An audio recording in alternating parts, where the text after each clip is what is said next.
Hello, friends. Welcome to another daily video. I have Lynn with us today to share, as we have on the last couple Mondays, about just talking with some of our people about why Jesus matters to them. And so, I wanted to talk to Lynn today. So, Lynn, thank you for being here.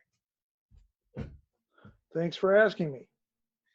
Absolutely. All right. So, Lynn, let's jump right in. Why is Jesus important to you?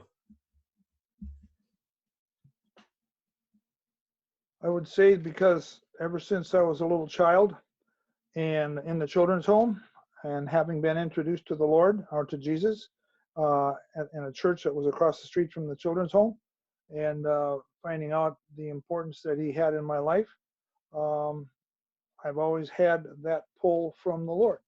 The situation was that uh, my mother died when I was 2.5, 3 years of age. My father couldn't take care of all of us children, and the youngest four wound up in the children's home.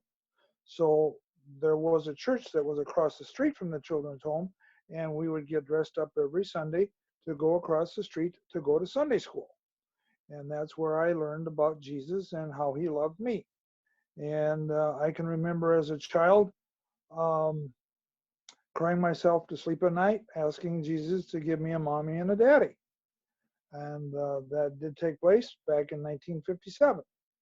When you actually did get parents, did you feel like that was an answer to your prayers, or was that not really in your mind at that time? I probably didn't look at it that way because as a 5-year-old, I thought rather simply. Yeah, yeah, I imagine so. It's always nice to look back and see how God is working in our lives, even when at the time we don't often recognize. Growing up, the challenges put forth to me because of my twin brother and my sister that was a year older than me, I always had a more even keel about the way I addressed things.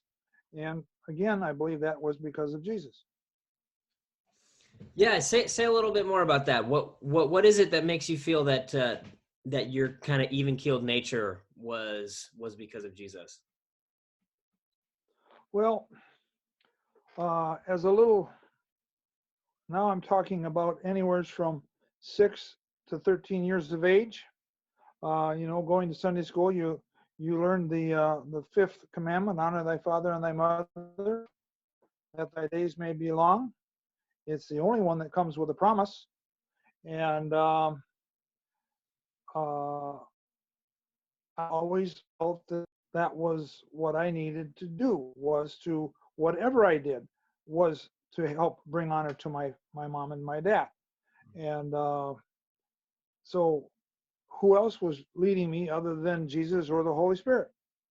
So as you're kind of getting a little bit older now, what are some things that have really stuck with you that have made you kind of feel like, no, I need to stick with Jesus because of these things? What are some things that as you were growing older into your teenage and adult years, the things that really made you hold on to Jesus?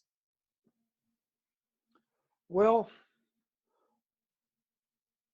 I don't know if you can put it on any one thing. It's a situation where, as I uh, was getting out of high school, I went to working at Bible camps, and I was waterfront director at a Bible camp the first summer out and the second summer out.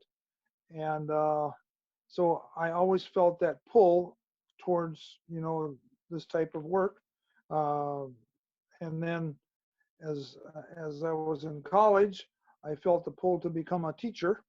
And so I was a teacher for 6 years before I got out of it.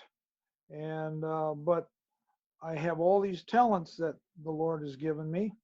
Um, some of the folks within our church have seen some of the examples of my talents.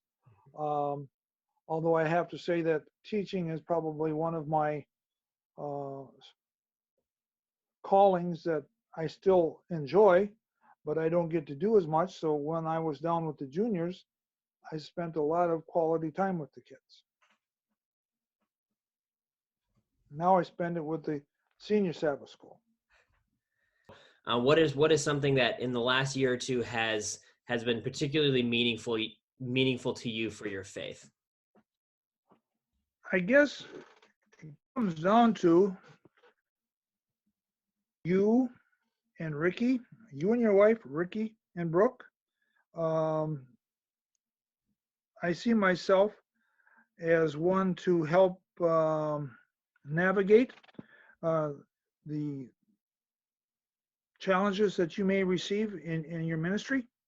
I know that uh, ministry is very taxing physically, mentally, emotionally. And so I feel that having been a teacher, having, the experiences in life that I have, sharing some of that to help you as young people have a little bit more insight is important. And that's probably one of the strong things that why I write you messages from time to time, why I wrote Ricky messages from time to time. And I know for me at least, I have definitely appreciated it. Well, that is a wonderful message, Lynn, and thank you for so much for sharing your heart with us.